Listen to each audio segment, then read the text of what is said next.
Hi friends, PSC diary എന്ന YouTube ചാനലിലേക്ക് ഏവർക്കും സ്വാഗതം. ഇന്ന് നമ്മൾ പഠിക്കാൻ പോകുന്നത് പണനയം. എന്താണ് പണനയം എന്നാണ് നമ്മൾ പഠിക്കാൻ പോകുന്നത്. പണപ്രഭാവം വർദ്ധിക്കുമ്പോൾ കരുതൽ ധനാനുപാതത്തിൽ റിസർവ് ബാങ്ക് എന്ത് വ്യത്യാസമാണ് വരുത്തുന്നത്? കരുതൽ ധനാനുപാതം ഉയർത്തുന്നു അല്ലെ. പണപ്രഭാവം വർദ്ധിക്കുമ്പോൾ കരുതൽ ധനാനുപാതത്തിൽ റിസർവ് ബാങ്ക് എന്ത് വ്യത്യാസമാണ് വരുത്തുന്നത്? റിസർവ് ബാങ്ക് കരുതൽ ധനാനുപാതം ഉയർത്തുന്നു. ഇന്ത്യയിൽ മോണിറ്ററി പോളിസി രൂപപ്പെടുത്തുന്ന സ്ഥാപനമാണ് റിസർവ് ബാങ്ക്. ഇന്ത്യയിൽ മോണിറ്ററി പോളിസി രൂപപ്പെടുത്തുന്ന സ്ഥാപനമാണ് റിസർവ് ബാങ്ക്.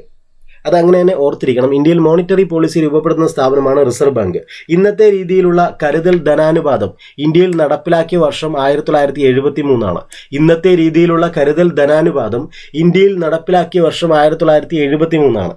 നമ്മളിത് ഓരോ പോയിന്റായിട്ട് പറഞ്ഞു പോകുമ്പോൾ നിങ്ങൾക്ക് ചില ഡൗട്ട്സ് ഒക്കെ വന്നേക്കാം.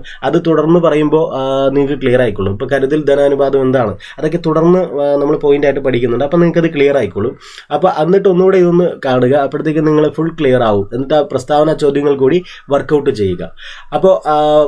അപ്പോൾ പണപ്രഭാവം വർദ്ധിക്കുമ്പോൾ കരുതൽ ധനാനുപാതത്തിൽ റിസർവ് ബാങ്ക് എന്ത് വ്യത്യാസമാണ് വരുത്തുന്നത്? കരുതൽ ധനാനുപാതം ഉയർത്തുന്നു. ഇന്ത്യയിൽ മോണിറ്ററി പോളിസി രൂപപ്പെടുത്തുന്ന സ്ഥാപനമാണ് റിസർവ് ബാങ്ക്. അതുപോലെ ഇന്നത്തെ രീതിയിലുള്ള കരുതൽ ധനാനുപാതം ഇന്ത്യയിൽ നടപ്പിലാക്കിയ വർഷം 1973 ആണ്. കരുതൽ ധനാനുപാതം നിശ്ചയിക്കുന്ന സ്ഥാപനം റിസർവ് ബാങ്കാണ്.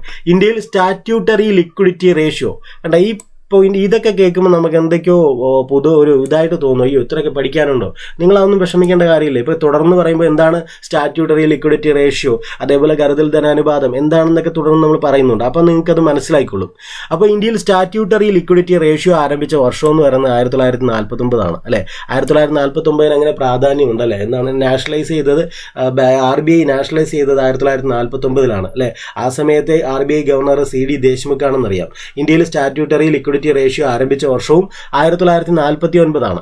നമുക്ക് അടുത്ത പേജിലേക്ക് പോകാം. അടുത്ത പേജിൽ പറയുന്നത് റിസർവ് ബാങ്ക് സെക്യൂരിറ്റികൾ വാങ്ങുകയും വിൽക്കുകയും ചെയ്യാറുണ്ട് അല്ലെ.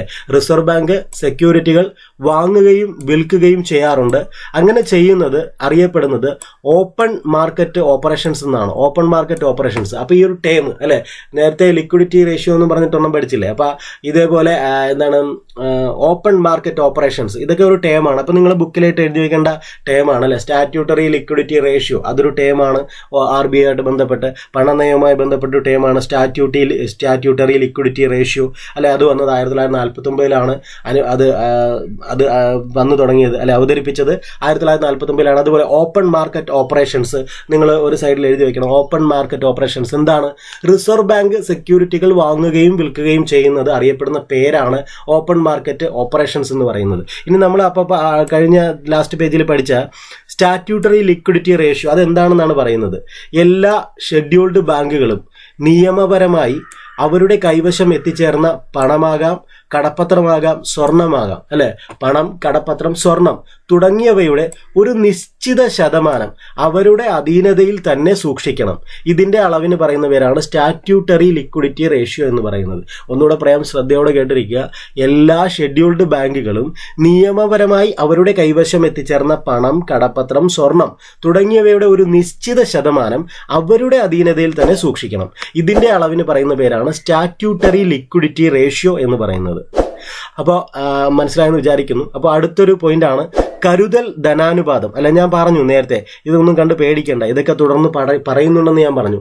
കരുതൽ ധനാനുപാതം അഥവാ ക്യാഷ് റിസർവ് റേഷ്യോ, CRR. ചിലപ്പോൾ ക്വസ്റ്റ്യൻ പേപ്പറിൽ CRR എന്നും കാണാം. ക്യാഷ് റിസർവ് റേഷ്യോ എന്നാണ് കരുതൽ ധനാനുപാതം. എന്താണ് കരുതൽ ധനാനുപാതം? ഞാൻ നേരത്തെ പറഞ്ഞു അല്ലെ, RBI പഠിക്കുമ്പോൾ ചില ടേംസ് ഒക്കെ ഉണ്ട്, അതൊക്കെ ഒന്ന് എഴുതി വെക്കണമെന്ന് പറഞ്ഞു. അതിലൊന്നാണ് കരുതൽ ധനാനുപാതം എന്ന് പറയുന്നത്. പിന്നെ statutory liquidity ratio, open market operations. അപ്പോൾ കരുതൽ ധനാനുപാതം എന്ന് പറയുന്നത് വാണിജ്യ ബാങ്കുകൾ എന്ന് പറയുന്നത് നമ്മുടെ ബാങ്കുകളല്ലേ, SBI, SBT എല്ലാം നമ്മുടെ ഫെഡറൽ ബാങ്ക് അല്ലെ, അതൊക്കെ ഏത് ബാങ്കും ആയിക്കോട്ടെ. വാണിജ്യ ബാങ്കുകൾ തങ്ങളുടെ കൈവശമുള്ള ആകെ ആസ്തിയുടെ ഒരു ഭാഗം നിയമാനുസൃതമായി റിസർവ് ബാങ്കിൽ നിക്ഷേപിക്കണം. ഇത് അറിയപ്പെടുന്ന പേരാണ് കരുതൽ ധനാനുപാതം അല്ലെങ്കിൽ ക്യാഷ് റിസർവ് റേഷ്യോ എന്ന് പറയുന്നത്. അപ്പോൾ എന്താണ്? വാണിജ്യ ബാങ്കുകൾ തങ്ങളുടെ കൈവശമുള്ള ആകെ ആസ്തിയുടെ ഒരു ഭാഗം നിയമാനുസൃതമായി റിസർവ് ബാങ്കിൽ നിക്ഷേപിക്കണം. ആ റിസർവ് ബാങ്കിൽ നിക്ഷേപിക്കുന്ന ഇതിനെയാണ് പറയുന്നത് കരുതൽ ധനാനുപാതം എന്ന് പറയുന്നത്, അല്ലെ. ഇവിടെ സ്റ്റാറ്റ്യൂട്ടറി ലിക്വിഡിറ്റി റേഷ്യോ എന്ന് പറയുന്നത് എന്താണ്? അത് എല്ലാ ഷെഡ്യൂൾഡ് ബാങ്കുകളും നിയമപരമായി അവരുടെ കൈവശം എത്തിച്ചേർന്ന പണം, കടപ്പത്രം, സ്വർണം തുടങ്ങിയവയുടെ ഒരു നിശ്ചിത ശതമാനം അവരുടെ അധീനതയിൽ തന്നെ സൂക്ഷിക്കണം. അതാണ് സ്റ്റാറ്റ്യൂട്ടറി ലിക്വിഡിറ്റി റേഷ്യോ. ഈ കരുതൽ ധനാനുപാതം എന്ന് പറയുന്നത് എന്ത് ചെയ്യണം? അവർക്ക് കിട്ടുന്ന അവരുടെ കൈവശമുള്ള ആകെ ആസ്തിയുടെ ഒരു ഭാഗം നിയമാനുസൃതമായി അത് റിസർവ് ബാങ്കിൽ നിക്ഷേപിക്കണം. ആ റിസർവ് ബാങ്കിൽ നിക്ഷേപിക്കുന്നതിനാണ് കരുതൽ ധനാനുപാതം എന്നറിയപ്പെടുന്നത്. ഇപ്പം നിങ്ങൾക്ക് ക്ലിയർ ആയെന്ന് വിചാരിക്കുന്നു. അടുത്ത ഒരു ടേമാണ് മാർജിനൽ സ്റ്റാൻഡിംഗ് ഫെസിലിറ്റി എന്ന് പറയുന്നത്. മാർജിനൽ സ്റ്റാൻഡിംഗ് ഫെസിലിറ്റി, ഇത് ഇമ്പോർട്ടൻ്റ് ആയിട്ടുള്ളൊരു ടേമാണ്. മാർജിനൽ സ്റ്റാൻഡിംഗ് ഫെസിലിറ്റി എന്താണ്? മാർജിനൽ സ്റ്റാൻഡിംഗ് ഫെസിലിറ്റി എന്ന് നോക്കാം. കടുത്ത പണ ദൗർലഭ്യം അനുഭവപ്പെടുന്ന അവസരത്തിൽ റിസർവ് ബാങ്ക് വാണിജ്യ ബാങ്കുകൾക്ക് നൽകുന്ന ഹ്രസ്വകാല വായ്പയാണ്, അല്ലെ. ഹ്രസ്വകാല വായ്പ. അപ്പോഴത്തെ ഇവിടുത്തെ കീവേഡ് എന്ന് പറയുന്നത് മാർജിനൽ സ്റ്റാൻഡിംഗ് ഫെസിലിറ്റി എന്ന് പറയുന്നത് ഹ്രസ്വകാല വായ്പയാണ്. അതാണ് ഇവിടുത്തെ കീവേഡ്. മാർജിനൽ സ്റ്റാൻഡിംഗ് ഫെസിലിറ്റി എന്ന് പറഞ്ഞാൽ അത് ഹ്രസ്വകാല വായ്പയാണ്. ആർക്ക് കൊടുക്കുന്നതാണ്? കടുത്ത പണ ദൗർലഭ്യം അനുഭവപ്പെടുന്ന അവസരത്തിൽ റിസർവ് ബാങ്ക് വാണിജ്യ ബാങ്കുകൾക്ക് നൽകുന്ന ഹ്രസ്വകാല വായ്പയാണ് മാർജിനൽ സ്റ്റാൻഡിംഗ് ഫെസിലിറ്റി എന്ന് പറയുന്നത്. അപ്പോൾ അത് മനസ്സിലായെന്ന് വിചാരിക്കുന്നു. അടുത്തത് സെക്യൂരിറ്റി ഇല്ലാതെ റിസർവ് ബാങ്ക് വാണിജ്യ ബാങ്കുകൾക്ക് നൽകുന്ന വായ്പയിൽ ഈടാക്കുന്ന പലിശയുടെ നിരക്കാണ് ബാങ്ക് റേറ്റ് എന്ന് പറയുന്നത്. അപ്പോൾ എന്താണ് ബാങ്ക് റേറ്റ്? അപ്പോൾ നമ്മളിവിടെ ഒരു റിപ്പോ റേറ്റ് പഠിച്ചിട്ടുണ്ടായിരുന്നു, അല്ലേ?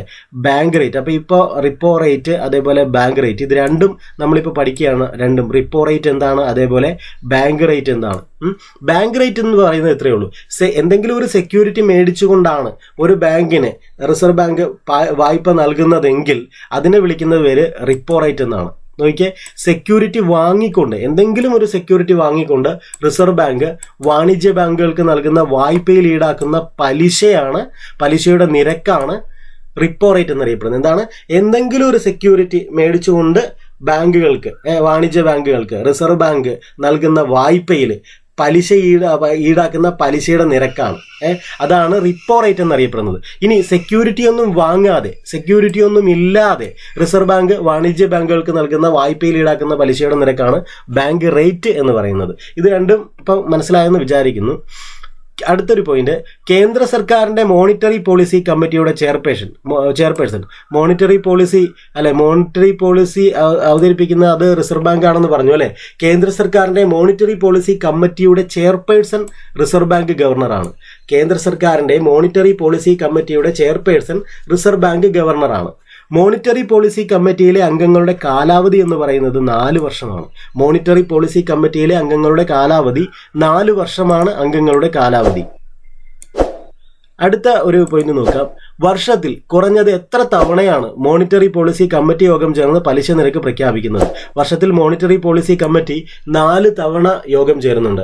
വർഷത്തിൽ കുറഞ്ഞത് എത്ര തവണയാണ് മോണിറ്ററി പോളിസി കമ്മിറ്റി യോഗം ചേർന്ന് പലിശ നിരക്ക് പ്രഖ്യാപിക്കുന്നത്? എന്തിനാണ് പലിശ നിരക്ക്? അല്ലെ, നമ്മൾ ബാങ്കിൽ ചെല്ലുമ്പോൾ ഒരു ക്വാർട്ടർലി ആയിട്ട് ചെല്ലുമ്പോൾ നമ്മൾ പലിശ നിരക്ക് മാറുന്നതായിട്ട് അല്ലെ കാണാൻ പറ്റും. ചിലപ്പോൾ സെയിം ആയിരിക്കും, അല്ലെ. നമ്മൾ ചെന്ന് പലിശ നിരക്ക് നോക്കിയാൽ പലിശ നിരക്ക് മാറുന്നതായിട്ട് കാണാൻ പറ്റും നമുക്ക്. മാർജിനൽ സ്റ്റാൻഡിംഗ് ഫെസിലിറ്റി, അതിപ്പോൾ നിങ്ങൾക്ക് എന്താണെന്ന് അറിയാം, അല്ലെ. മാർജിനൽ സ്റ്റാൻഡിംഗ് ഫെസിലിറ്റി, അല്ലെ, എന്ന ആശയം റിസർവ് ബാങ്ക് ആദ്യമായി അവതരിപ്പിച്ചത് 2011 അല്ലെ. മാർജിനൽ സ്റ്റാൻഡിംഗ് ഫെസിലിറ്റി എന്താണെന്നാണ് പറഞ്ഞത്? അത് ഞാൻ പറഞ്ഞു, അത് കീവേഡ് സെറ്റ് ചെയ്യുന്നത് എങ്ങനെയാണ്? അതൊരു ഹ്രസ്വകാല വായ്പ എന്നാണ് നമ്മൾ ഓൾറെഡി പഠിച്ചു. ഹ്രസ്വകാല വായ്പ എന്നാണ് മാർജിനൽ സ്റ്റാൻഡിംഗ് ഫെസിലിറ്റി എന്ന് പറയുന്നത്. അപ്പോൾ ഇങ്ങനെ ഒരു RBI ഒരു ഹ്രസ്വകാല വായ്പ അവതരിപ്പിച്ചു തുടങ്ങിയത് 2011 മുതലാണ്. 2011 മുതൽ. അപ്പോൾ അടുത്ത ഒരു പോയിന്റ് നമുക്ക് നോക്കാം.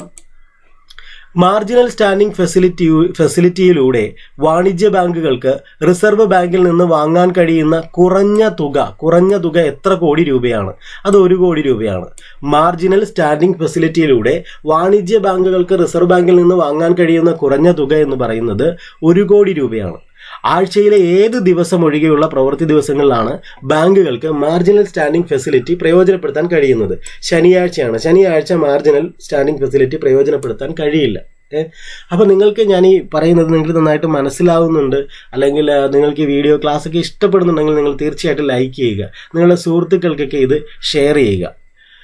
അപ്പോൾ വാണിജ്യ ബാങ്കുകളുടെ പക്കൽ നിന്ന് മിച്ചപ്പണം കടമെടുക്കുമ്പോൾ റിസർവ് ബാങ്ക് നൽകുന്ന പലിശ നിരക്കാണ് റിവേഴ്സ് റിപ്പോ റേറ്റ് എന്ന് പറയുന്നത്, അല്ലെ? നേരത്തെ നമ്മൾ റിവേഴ്സ് റിപ്പോ റേറ്റ് പഠിച്ചു അല്ലെ? റിപ്പോ റേറ്റ് ഇപ്പോൾ നിങ്ങൾക്ക് റിപ്പോ റേറ്റ് അറിയാം, റിവേഴ്സ് റിപ്പോ റേറ്റ് അറിയാം അല്ലെ, ബാങ്ക് റേറ്റ് അറിയാം അല്ലെ?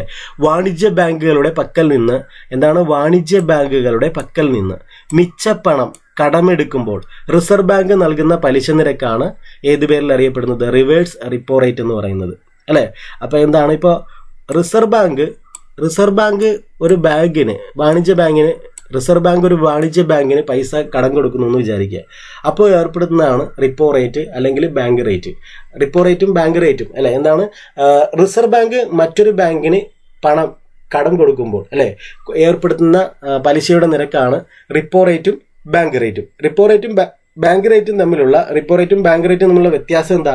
എന്തെങ്കിലും ഒരു സെക്യൂരിറ്റി വാങ്ങിക്കൊണ്ടാണ് റിസർവ് ബാങ്ക് പണം പലിശയ്ക്ക് കൊടുക്കുന്നതെങ്കിൽ, സെക്യൂരിറ്റി വാങ്ങിക്കൊണ്ടാണെങ്കിൽ റിപ്പോ റേറ്റ്, സെക്യൂരിറ്റി ഇല്ലാതെയാണെങ്കിൽ അത് ബാങ്ക് റേറ്റ്. ഇനി വാണിജ്യ ബാങ്കുകളിൽ നിന്നും റിസർവ് ബാങ്ക് കടമെടുക്കാറുണ്ട്, അപ്പോൾ ഏർപ്പെടുത്തുന്ന പലിശയുടെ നിരക്കാണ് റിവേഴ്സ് റിപ്പോ റേറ്റ് എന്ന് പറയുന്നത്.